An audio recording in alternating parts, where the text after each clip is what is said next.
Hello, friends. Welcome back to Trending. Today is a special day. It is. Today's Thursday, February 29th. Happens once in a while, huh? Yes. It seems like this should, it's kind of a surprise to me that today, Leap Day, isn't a bigger deal. Yeah. You know what I mean? Yeah. Like, I've gotten this far this morning, 9:36, and I haven't heard about it yet. Yeah. It seems like it should be a big deal. It is a big deal. I mean, we've got mutual friend, Yeah. Nathan Lind. He was a leap year baby. Yes. For Nathan turns 9 years old today. Yeah. What should a 9-year-old do for his birthday, even though he's older? Yeah, I don't know. I think it's a fun thing, though. I love it. That's So awesome. Yeah. cool. Well, happy Leap Day to everybody. Yeah. And that's actually what we're going to talk about today. Yeah. So it's kind of a cool thing. You actually brought it to my attention that today is actually National Rare Disease Day because of Yes. Leap Day. So I think they typically have it the last day of February, whenever it is. Yeah. But they get a little bit of an extra splash whenever it's a Leap Day. So you kind of brought this. So tell us what you know about the day and some things we can talk about Rare Disease Day. Yeah, I just think that there's so many things out there. I mean, I think you and I know people who have got something that's a little bit off the well-worn path of the disease that we assume. Yeah. And so I just think that those folks, they probably have an extra little burden to bear. Not only are they trying to figure out what's wrong with their bodies and try to get well, but I think that when people get ill, there's like a cycle that happens when care happens in our world. I think we're busy people, but when somebody in our life gets sick or we hear about a diagnosis, there is quite a bit, like a horde of people that surround them. They check in on them, ask if they could do something, and they probably get some feedback from that person, and that person doesn't have any new news. They're probably waiting for insurance to comply because it's a rare thing, maybe new medications, trial and error from their doctors, maybe some specials coming in. And I imagine these people with rare diseases, they see people's eyes glaze over, of like they're people trying to keep up. Yeah. But people can't relate. And so every now and again, like maybe they just kind of get pushed to the fringe of people's minds, not by intention, just because people, they move on. And so I think it's kind of cool that there is a moment where we all can, have this reflection of, there's people out there, thousands of people who are waiting on an answer. Yeah.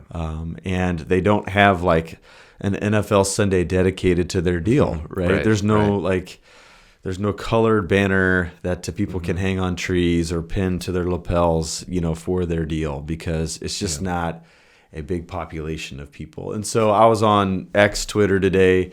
It was trending. And you saw these people post, and some people were posting about a certain bone disease. Yeah. And there's like 5,000 people in the UK who struggle with it. That's a lot, It may not be a big splash, in our media's mind or in the general population's mind. Yeah. But it certainly is something that many people, they wake up and it's on their doorstep every day. And they're probably going to struggle with this for quite a long time. Yeah. And I think one of the most critical things about someone who's going through anything is to have a community of support around them so they can be lifted up. So there are quite a bit of people today that just don't have maybe the lived-in support like people with other diseases have. And I think that's a delicate thing to talk about because there is this ecosystem of an idea within the scripture text between like community, health, sickness, and those things. And a peculiar story emerges in the Gospels with this in mind. Okay. It lands in Mark chapter 5. It's in other places in the Synoptic Gospels. But Jesus, he had just gone to foreign territory. He's back. And in Mark chapter 5, he's met by a synagogue leader, Jairus, who's a prominent person in that community. If you run this synagogue, it's like you're like the holier than thou guy. Like you're the guy who's devoted to his faith. And he like humbles himself before Jesus, and he's like, "My daughter's sick, but if you can come pray for her, like she can be well." And so Jesus is on his way. Yeah. And we have what biblical interpreters call an interchange. So you've got like story A, which is Jairus and his daughter who needs healing. There's another story that intercepts it, and then we come back to that original story A. So story B is this story of a woman who's not named. She's got a strange issue of blood, is how a lot of English translations say it. And Mark gives us a little bit more of a biography. Yeah. She has gone to doctors. She spent all her money. Yep. And she's only gotten worse. And because of this, she's destitute. Yeah. Probably in that community, she's required to live in isolation. Yeah. And Mark really does, in a narrative way, highlight this, because this woman doesn't. Once again, it's not even ascribed a name. So we've got these two stories kind of mashed together, Yep. and we're supposed to view them side by side. So you've got like a prominent person in the community, Yeah. daughter well known, probably issue well known. When we get there at the end of the story, there's a crowd of people in his house because she has just died. Yeah. So she is well surrounded, well known, prominent family. Yep. Then we got this rather lonely person who we know only very little about, don't even know her name. Okay. So the story goes like, she got this rare disease, and she begins to say to herself, she got like a flash of revelation that if I could just touch the hem of his garment, Yeah. that I'll be made better. Yeah. It's kind of a weird thing, and there's many different commentators try to take a stab of how she would come to that conclusion. But she kind of like presses through the crowd, right? We can like see her like kind of ducking through sets of legs. Maybe she's been pushed down, but she continues to like show this resilience. Yeah. And she does touch Jesus' garment, and Mark tells us that she's better at that moment. So she's received what she's looking for. Yeah. But Jesus does something weird. Like he actually stops the crowd. Yeah. And he asks his disciples a weird question, right? Yeah. Who touched me? And they're like, dude, everyone's touching right now. There's like a billion people here. What are you talking about? Everyone's touching you right now. And so we wonder, like, okay, she's received what she's looking for. So why is Jesus making a fuss over trying to identify who this is? Yeah. And I wondered about this a lot. One of my kind of pet interests as I started taking Bible classes at Sterling was divine healing. Like that's been like a stream within American Christianity. We've had these prominent faith healers throughout the last 150 years of American Christianity. Like guys like Oral Roberts and John Wimber and others. And of course, you get your televangelists, faith healers that everyone's kind of holds in suspicion, right? But I just recall, like, when I became a Christian, 15, 16 years old, and I was told by my church, hey, read the Bible and do what it says. I remember reading the Gospels going, like, at every page, Jesus is, like, casting out a demon or he's healing somebody. I'm going, like, I haven't seen that in a church service yet. Like, why aren't we even trying? Why don't we want to do that stuff? Because, I mean, that stuff's pretty exciting. Yeah. And so I remember just looking at the story going, like, this woman's healed. So why is Jesus doing this extra thing? Yeah. So I just remember being in a lecture time at George Fox in my doctor of ministry program. And one of my professors was in grief and mourning because his wife just passed away from cancer. Long, hard fight with cancer. Yeah. And there are times, he had us all day for like 2 or 3 straight days. So there's just times where like grief would like pop. Yeah. And he just needed a break. Like I just remember like he was so raw and real. Yeah. He's like, hey guys, can we take like a 30-minute break? I need some time alone. It's like, wow, like this guy was really wearing it.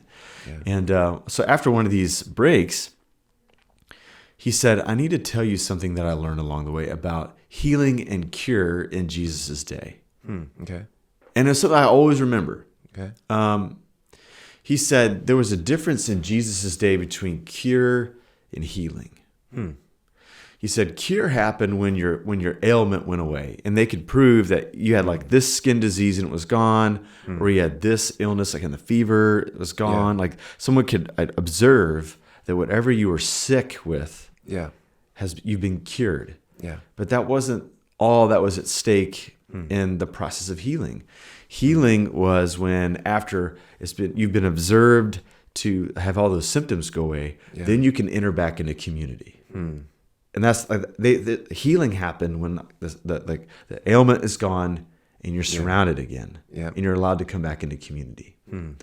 So I think like kind of reading that back into this story in Mark chapter 5, sure, this woman was cured of her disease, but in Jesus's mind, it wasn't complete until she was brought back into community. Yeah. You even see like this familial language in Mark chapter 5. He says, daughter, your faith has healed you. And it's almost like Jesus wanted to stop and say, you should no longer keep this person outside the boundaries of community. Yeah. But they need to be they need to be welcome and embraced again. And so my professor said, even though my wife died of cancer, she was the healthiest at the end of her life, which is a peculiar statement, because she said at the end of her life, she held no grudges. Yeah. To the best of her ability, she had patched up any relational brokenness. Her faith was as confident and certain as at any time in her life. Like, she knew that she was in God's care and God's hands, even though cancer was ravaging her body. She was surrounded, she was well loved, and she was loving others with the strength that God could provide in her, like, in less than healthy state. So she was still healthy, even though she wasn't cured of cancer. And I think about that in a rare disease day, when people are fighting something that's hard to explain, that's not common. My hope for them today is that as they're receiving treatment, as they're waiting on research facilities and doctors to get new answers, new therapies, that they're surrounded. And not just for them, but also for all of us. I think one of our deepest felt needs is to be surrounded. People continue to say that even though we're the most connected society ever, there's like a quarter of people are pretty lonely. And so Rare Disease Day should tell us that, hey, like, we've got to pay attention to the people who might not be surrounded today. Pray for a cure for their rare disease. But we, as people of faith, we should also do that deep work of community and care to make sure that everyone's surrounded. Even though we may not know exactly all that they're going through, maybe we can, like, do our part to make sure that they're at least connected and they're tended to at that soul level to make sure that in a communal way that they're being supported. So that's good, man. I really appreciate all that insight and those thoughts. I guess a couple quick questions and thoughts. I'll get toss back to you. We can start to wrap up here. I know I've heard people say before, in the NFL every year they do the breast cancer awareness where all the players wear pink, and there's kind of this big thing. And I've heard people say, like, how does awareness help?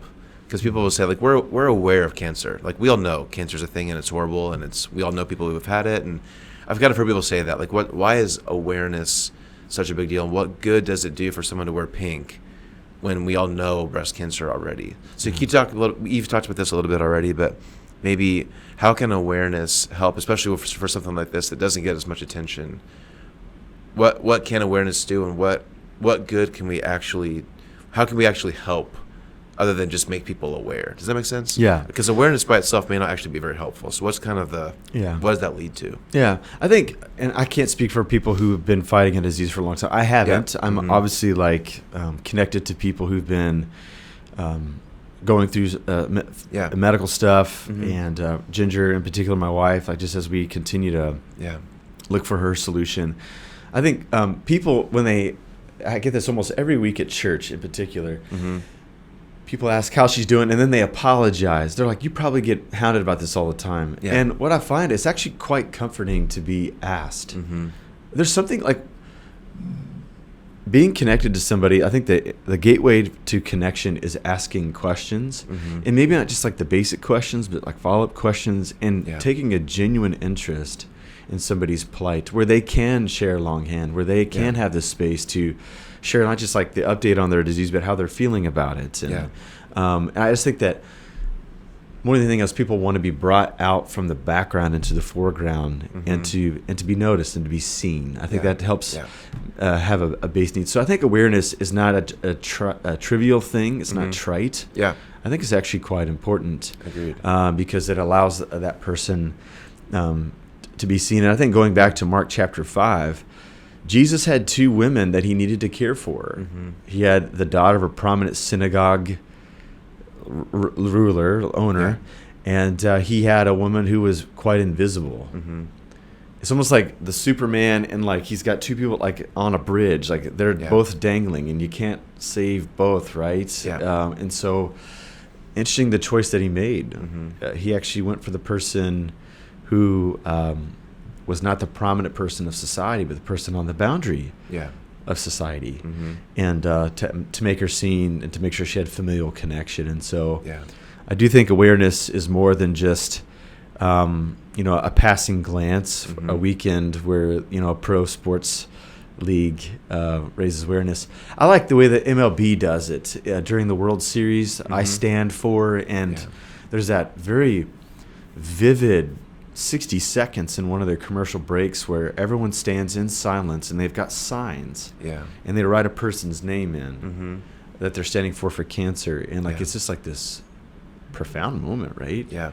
And allows humanity to be humanity. We're not right and left or rich or poor, but we're kind of, there's like a level ground standing together. It's actually kind of an empowering moment. Yeah. And so I think awareness does more than we think. Yeah. No, I totally agree. Yeah. And you hinted at this, but I want to give you a chance to go a little bit deeper as much as you want to. But you mentioned Ginger. I've got someone I'm really close to that has a rare disease. And I think people often don't know how to handle people with these conditions, right? They're well-meaning. They want to be helpful. They want to be kind, but they just don't know. If I ask, does it help or does it hurt? Or if I bring it up, are they going to be sad, or do they need to talk about it? Do we let them cry, or is it weird if I make them cry, right? Yeah. Or all these things. Whenever we know someone that has a rare condition, I think a lot of well-meaning people just don't know what to do. They want to be helpful. They want to be kind. They want to be a supportive presence, but they don't know how to actually do it. Yeah. And I think one thing that's hard is it's different for everybody, right? Right. And it's probably different day by day. Right. Sometimes people probably want attention and spotlight and awareness. Yeah. And sometimes they might want to just be normal for a day and not think about it, Yeah. right? And that's both of those things are valid. Yeah. And I feel for people who want to help but don't know how to help. Yeah. So if someone's watching, whether they know someone has a rare disease or not, Right. how can we help? How can we not hurt but help? And how do we walk that tightrope?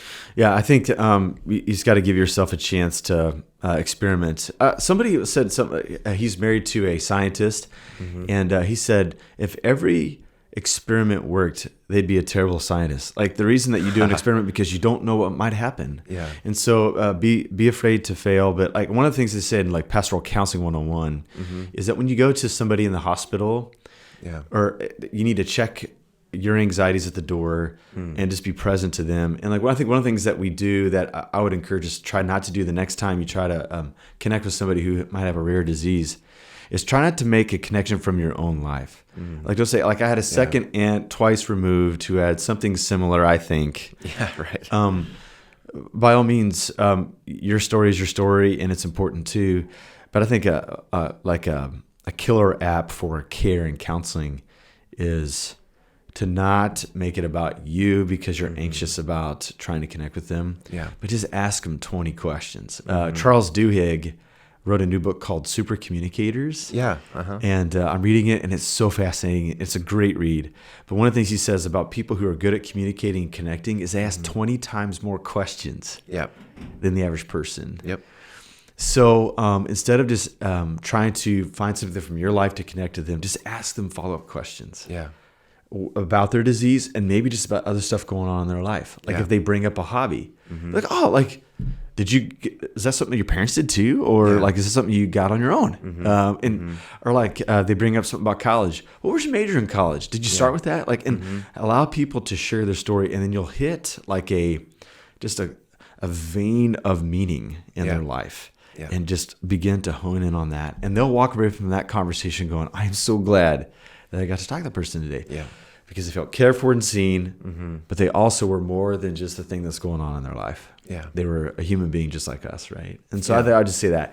Try not to make a connection on the basis of the disease or the issue. Just connect with them. These are people. Like, say, this is the most curious person in my life right now, and I got to find out more about them. And I think it'll go well from there. That's good. I guess as you wrap up here, I just want our friends watching, listening to know that, like, we care for you, right? Like, if you're watching, if you've got something going on that maybe is public or maybe it's not.